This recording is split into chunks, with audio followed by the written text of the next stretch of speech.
Independent ডিজিটালের নিয়মিত আয়োজন 10 minute শোয়ে স্বাগত। আমি তানভীর সোহেল আছি আপনাদের সঙ্গে। আমাদের সঙ্গে আজকে আলোচনায় অংশ নিচ্ছেন ইন্ডিপেন্ডেন্ট টেলিভিশনের বিশেষ প্রতিনিধি অনিমেষ কর। আমাদের আজকের আলোচনার বিষয় প্রধানমন্ত্রীর ভারত সফর কি পাবে বাংলাদেশ। অনিমেষ কর, যদি এভাবেই বলি যে আসলে ভারত সফর কি পাবে, আসলে বাংলাদেশ কি পাবে এই সফর থেকে? গত 15 বছরে আপনি লক্ষ্য করলে দেখবেন ভারত বাংলাদেশের বন্ধুত্বপূর্ণ সম্পর্ক অনেক উচ্চতায় পৌঁছেছে এবং দুই দেশেই নতুন সরকার, মোদী সরকারের প্রথম সফর মানে দ্বিপাক্ষিক রাষ্ট্রীয় সফরে বাংলাদেশের প্রধানমন্ত্রী শেখ হাসিনা যাচ্ছেন। এটি অত্যন্ত গুরুত্বপূর্ণ এবং তাৎপর্যবহ বাংলাদেশ এবং ভারতের সম্পর্কটি বোঝার ক্ষেত্রে। এবং বাংলাদেশের সাথে ভারতের যে সম্পর্কগুলো আছে সেই সম্পর্কগুলোর মূল্যায়ন হবে নিশ্চয়ই দুই শীর্ষ নেতার বৈঠকে, এবং তাতে কি অবস্থায় আছে সেই ক্ষেত্র দিয়ে ভবিষ্যতে কোন কোন দিকে সহযোগিতা আরও বাড়ানো যায়, অথবা পুরনো যে চুক্তিগুলি ছিল কিছু কিছু চুক্তির মেয়াদ শেষ হতে যাচ্ছে সেই সব চুক্তিগুলির আরেকটু কোথায় বেশি বা কম, অথবা ওই চুক্তিগুলির আওতায় আমাদের যা যা পাওয়ার কথা ছিল আমরা কি তা পেয়েছি বা পাইনি, সেই জায়গায় নতুন করে কী ধরনের করা যায়, সেই সব বিষয় নিয়ে দুই নেতা কথা বলবেন এবং তারা দিক নির্দেশনা দেবেন, সেই বিষয়গুলি আসবে। এবং বাংলাদেশের ভারতের সাথে সবচেয়ে বেশি যোগাযোগ বাংলাদেশের মানুষের সাথে ভারতের মানুষের যেমন যোগাযোগ, আমাদের নিত্যপণ্যের অনেক কিছুই ভারত থেকে আসে, সেই সব আসা যাওয়ার ব্যাপারে এবং বাংলাদেশের বিভিন্ন পণ্য যাতে বাংলাদেশের পণ্য ভারতে বিনা শুল্কে যেতে পারে, এবং বাংলাদেশ ভারতের আমদানি এবং রপ্তানিতে আমরা ভারত থেকে অনেক পণ্য আমদানি করি, সেই তুলনায় রপ্তানি করি অনেক কম, কিন্তু অনেক বেশি পণ্য আরও রপ্তানি করার সুযোগ আছে। আমাদের যতখানি সুযোগ আছে তার হয়তো 20% আমরা ব্যবহার করি, আরও 80%ই আমরা অব্যবহৃতই থেকে যায়। সুতরাং বাংলাদেশ সেই জায়গাগুলি সুযোগ নিতে পারে চাইলে। ভারতের 7 সিস্টারে বাংলাদেশের অনেক পণ্যের অনেক চাহিদা রয়েছে এবং যোগাযোগের দিক থেকেও তাদের সেই পণ্যটি ভারতের অন্য স্টেট থেকে নেওয়ার থেকে বাংলাদেশ থেকে নিলে ভারতেরও খরচ কম পড়ে। এখন জন্ম সনদ দিয়ে খোলো বিকাশ স্টুডেন্ট অ্যাকাউন্ট, নিজের বিকাশ নিজে কর। সেই সব দিক দিয়ে এই সুযোগগুলি বাংলাদেশ চাইলে নিতে পারে। এবং ভারত বাংলাদেশের প্রসঙ্গ আসলেই এবং প্রধানমন্ত্রী পর্যায়ের বৈঠক শুরু হলে আমাদের সবার আগে যে চিন্তাটি মাথায় আসে সেটি হচ্ছে তিস্তা পানি চুক্তি হবে কি হবে না। এটি নিয়েও অনেক ধরনের কথা রয়েছে। বিশেষজ্ঞরা অনেকেই মনে করছেন যে তিস্তা চুক্তি হয়তো হবে না এরকম একটা মতামত আছে, কিন্তু বাংলাদেশে চাপটি প্রয়োগ রাখতে হবে, কারণ বরফ হয়তো গলতে পারে। গতকালকে আমার দুজন কূটনীতিবিদদের সঙ্গে কথা হচ্ছিল, তারা বলছিলেন এই বিষয়েও কথা। তিস্তা চুক্তির ব্যাপারে যেমন হুমায়ুন কবির বলছেন যে এর আগে ল্যান্ড বাউন্ডারি চুক্তি যখন হয়েছিল, ছিটমহল বিনিময় যখন হয়েছিল, তখন ভারতের রাজ্য সরকার, পশ্চিমবঙ্গের রাজ্য সরকারের বাধা সত্ত্বেও কেন্দ্রীয় সরকার কিন্তু সেই চুক্তিটি বাংলাদেশের সঙ্গে করেছিল। সুতরাং নজির আছে, যেমন মমতা ব্যানার্জি বা পশ্চিমবঙ্গের যদি কোনো ক্ষেত্রে বাধা থাকেও বাংলাদেশের প্রধানমন্ত্রী কথা বলবেন ভারতের প্রধানমন্ত্রীর সাথে, স্টেট টু স্টেট, তিনি কোনো রাজ্য সরকারের সাথে কথা বলছেন না। সেইখানে মোদী সরকার এবং বাংলাদেশের প্রধানমন্ত্রী দুজন তাদের নীতিগত কথা বলবেন এবং সেখানে মোদী সরকারের দায়িত্ব হচ্ছে পশ্চিমবঙ্গকে ম্যানেজ করা।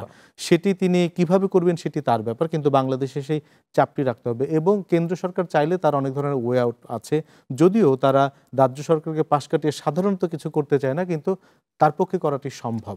সেই নজিরটি কিন্তু আসছিলাম যে আপনি মানে খুব ভালোভাবেই বললেন যে আমাদের দায়িত্বটা হচ্ছে যে কেন্দ্রীয় সরকারের সঙ্গে, এখানে পশ্চিমবঙ্গ সরকার কি চাইলো বা চাইলো না সেটা তাদের দেশের সরকারের সঙ্গে তাদের নেগোসিয়েশনের ব্যাপার থাকছে। কিন্তু 2009 সালের পর থেকেই 2010 সালে যখন মনমোহন সিং বাংলাদেশে আসলেন, তখন তো হঠাৎ শেষ মুহূর্তেই বেঁকে বসলেন মমতা, এবং এখন পর্যন্ত কিন্তু দেখা যাচ্ছে যে পশ্চিমবঙ্গের যে মমতা সরকার তার উপরেই মূলত কেন্দ্রীয় সরকার সবকিছু নির্ভর করছে এই চুক্তিটা। তো সেখানে কি আপনার কি মনে হয় যে ভারতের কেন্দ্রীয় সরকারের কোনো চাওয়া পাওয়ার ক্ষেত্রে কোনো মানে যেটা তারা কতটা চায় আমাদের এই চুক্তি বাস্তবায়নের ক্ষেত্রে তাদের?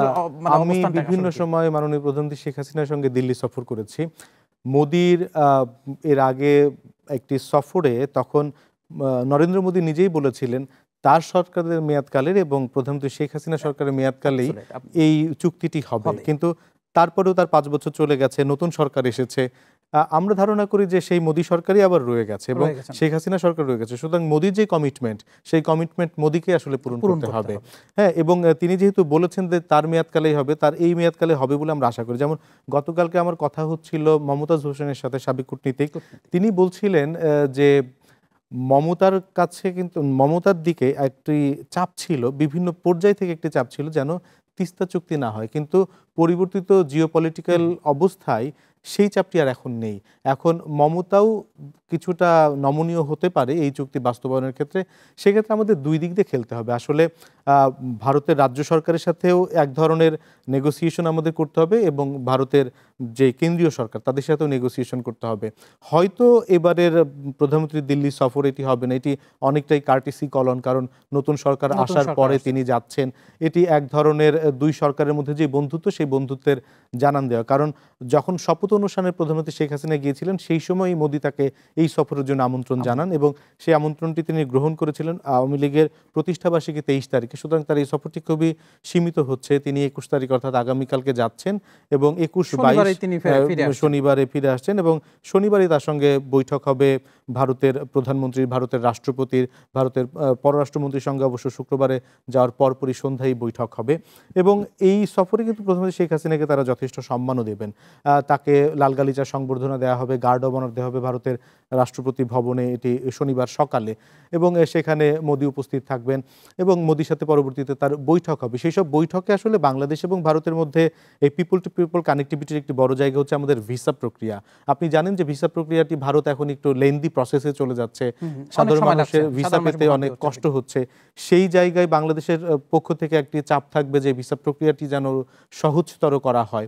একই সঙ্গে বাংলাদেশের ভারতের সঙ্গে বিদ্যুৎ নিয়ে সহযোগিতা রয়েছে, সেই সব বিদ্যুৎ ক্ষেত্রে আমাদের আরও কতখানি আমরা আনতে পারি, অথবা নেপাল থেকে পানি বিদ্যুৎ আনার ক্ষেত্রে ভারতের সহযোগিতাও দরকার। সেই সব বিষয় নিয়ে এবং বাংলাদেশ থেকে যে কানেক্টিভিটি অর্থাৎ ভুটান বা নেপাল থেকে পণ্য আনার ক্ষেত্রে ভারতের সড়কপথ ব্যবহার করে আমরা সহজে সেই পণ্য আনা নেওয়া করতে পারি কিনা। এই প্রসঙ্গে একটু যদি আসি যে আমাদের তো অনেকগুলো দাবির মধ্যে আমরা জানি যে অনেক কিছু হয়তো আমরা পাচ্ছি, অনেক কিছু পাচ্ছি না, অনেক কিছু আছে, কিন্তু বাংলাদেশের সাধারণ মানুষ কিন্তু কয়েকটা বিষয়, যেমন আপনি একটা বললেন যে তিস্তা চুক্তির কথা স্বাভাবিকভাবে আসে, পাশাপাশি আসে কিন্তু সীমান্ত হত্যা বন্ধ একেবারে জিরোতে নিয়ে আসা, সেই প্রসঙ্গটা বহুকাল ধরে আসে, কিন্তু সেটাও এখনো পর্যন্ত তেমন কোনো আলামত দেখা যায় নাই।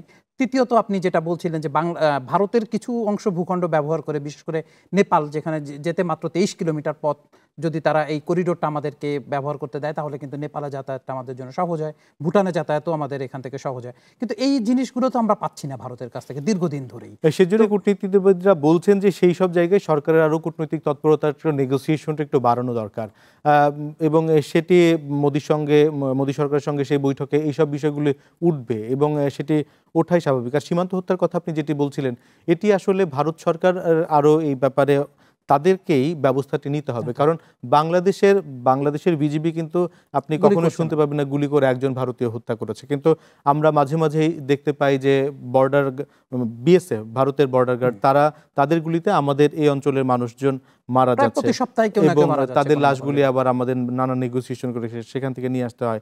বাংলাদেশের এই চাপটি আমাদের পক্ষ থেকে আছে। আমাদের স্বরাষ্ট্রমন্ত্রী মাঝে মাঝেই বলেন যে সীমান্ত হত্যা শূন্যের কোটায় নিয়ে আসবেন, কিন্তু আসলে শূন্যের কোটায় আসছে না।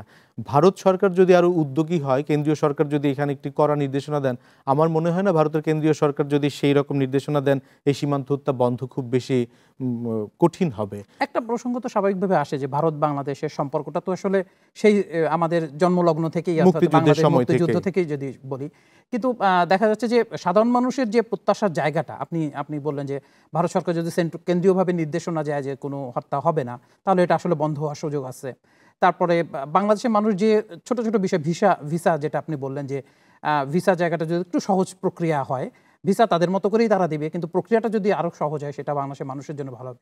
তো দৃশ্যমান যে জায়গাগুলো অর্থাৎ সীমান্ত হত্যা, তিস্তার পানি বন্টন চুক্তি, তারপরে ভিসা প্রক্রিয়াটা একটু সহজ করা, কিংবা যে অন্যান্য দেশ বা তাদের দেশ ব্যবহার করে অন্যান্য দেশের সঙ্গে কানেক্টিভিটি, এগুলো যদি আমরা না পাই তাহলে যে ভারতের সঙ্গে আমাদের যে একটা সম্পর্ক, সেটার ব্যাপারে সাধারণ মানুষের মধ্যে একটা আস্থা সংকট কি তৈরি হচ্ছে না এর জন্য? কিছুটা তো সাধারণ মানুষের মধ্যে সেই ক্ষোভটি তৈরিই হয়, কিন্তু আপনি দেখবেন যে দুটি দেশের মধ্যে সম্পর্ক হয় এখন অর্থনৈতিক অনেক কিছু বিবেচনায়। হ্যাঁ, প্রতিটি রাষ্ট্রই, আপনার সাথে আমার যতই সম্পর্ক ভালো থাকুক বা না থাকুক, আমি চাইবো যে আমার লাভটি যেন সর্বোচ্চ হয়। বাংলাদেশ চাইবে যে কোনো চুক্তিতে আমরা লাভবান হই, ভারত চাইবে যে তারা লাভবান হয়।